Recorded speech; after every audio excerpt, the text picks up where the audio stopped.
The Bible. It's 66 books of history, stories, letters, and poetry that fit together to form God's one big story. The epic adventure of how He created us and loves us so much that He made a way to rescue us.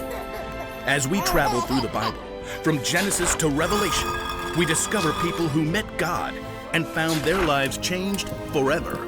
Now, for an amazing story. Inspired by the book of Genesis, chapter 3.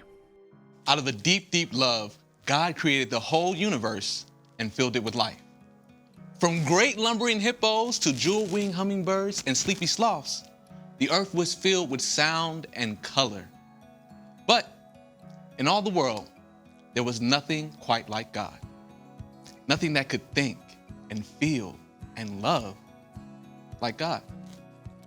Let us make human beings so that they are like us.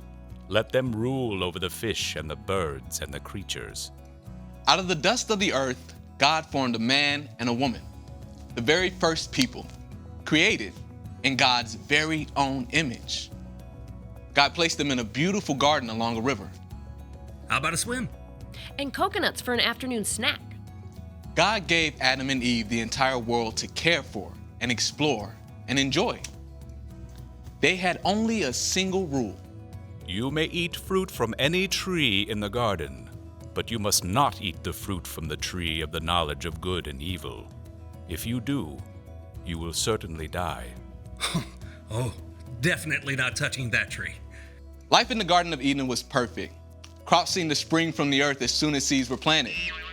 Every animal was friendly and ready to play or offer a ride.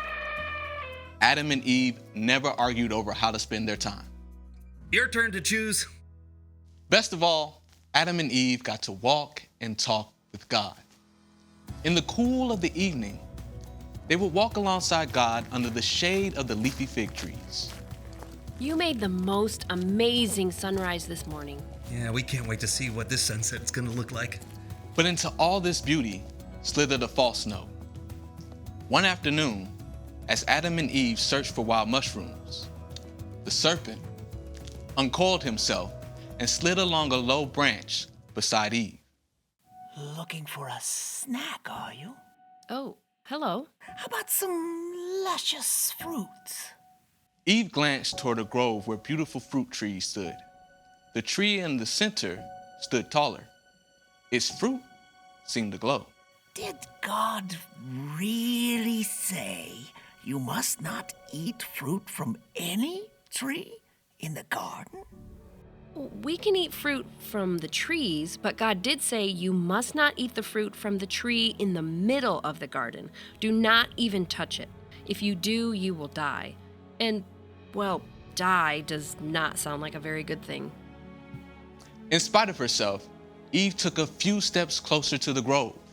The serpent slithered along. You will certainly not die. God knows that when you eat fruit from that tree, you will know things you have never known before. Like God, you will be able to tell the difference between good and evil. Eve looked at the shining piece of fruit on the central tree. It hung ripe and heavy. God loves us. Surely He wants good things for us, like knowing more? Eve reached out her hand with one finger. She touched it. Nothing happened. Maybe it's a test. God actually wants us to try the fruit, but He wants us to know without telling us. Sure, that's it, sweetie. God had given the rule to protect Adam and Eve, knowing all of the terrible things that would happen if Adam and Eve chose to disobey. God was trying to keep them from pain. But Eve started to question in her heart. One little taste can't hurt. Eve gave the rich fruit a gentle tug. It came away in her hand. She took a bite of the juicy flesh. Oh, Eve called out to Adam, who was a short distance away. you've got to try this. But isn't that from the... The fruit looked so amazing. Adam decided he didn't care. Let me have some. Adam, too, took a bite. A strange expression crossed his face. I never thought about that before. New ideas and thoughts crept into the minds of Adam and Eve. None of it made them feel better. We're not wearing clothes. I need to cover up. The first time, Adam and Eve were filled with shame. Quickly, they stitched together fig leaves to wear. As evening shadows lengthened, they heard God walking through the garden. Oh no. Quick, hide. In trying to make their own happiness apart from God, Adam and Eve had broken their relationship with God. Sin had entered the world. Where are you? Adam cowered behind a berry bush. I heard you in the garden. I was afraid because I was naked, so I hid. Who told you that you were naked?